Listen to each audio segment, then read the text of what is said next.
രാഹുൽ മാങ്കൂട്ടത്തിൽ മുങ്ങിയിട്ട് ഇന്ന് അരമാസമാവുകയാണ്. 15 ദിവസം.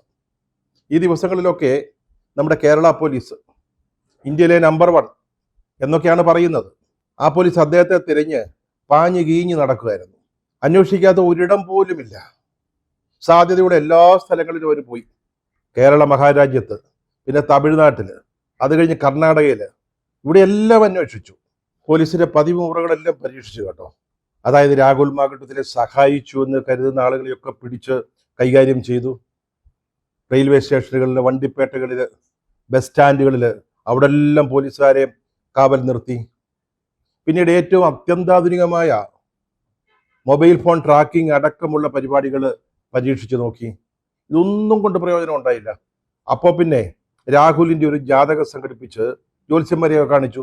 അതൊന്ന് ഗണിച്ചും ഗുണിച്ചും കുറച്ചും നോക്കി. എന്നിട്ടും ഒരു എത്തും പിടിയും കിട്ടിയില്ല. അതുമാത്രമല്ല, കബഡി നിരത്തി, മഷി നോക്കി, താമ്പൂല വിദ്യ പരീക്ഷിച്ചു. ഇതൊക്കെ നോക്കിയിട്ടും ഇയാളെക്കുറിച്ച് യാതൊരു വിവരവും കിട്ടിയില്ല. ഇതിലൊന്നും അയാളുടെ മുഖം ഒട്ട് തെളിഞ്ഞു വന്നതുമില്ല. ഈ 3 സംസ്ഥാനങ്ങളിലെ ചന്തകളിലെ മാങ്ങാക്കൂടകൾ അത് പൊക്കി നോക്കി. കാരണം ഈ മാങ്കൂട്ടത്തിൽ ഈ മാങ്ങാക്കൂടയുടെ ഇടയിലെങ്ങാനും വന്ന് ഒളിച്ചിരിപ്പുണ്ടോ എന്ന് നോക്കുന്നതിന്. പക്ഷേ ആ മനുഷ്യന്റെ പൊടി പോലും കിട്ടിയില്ല.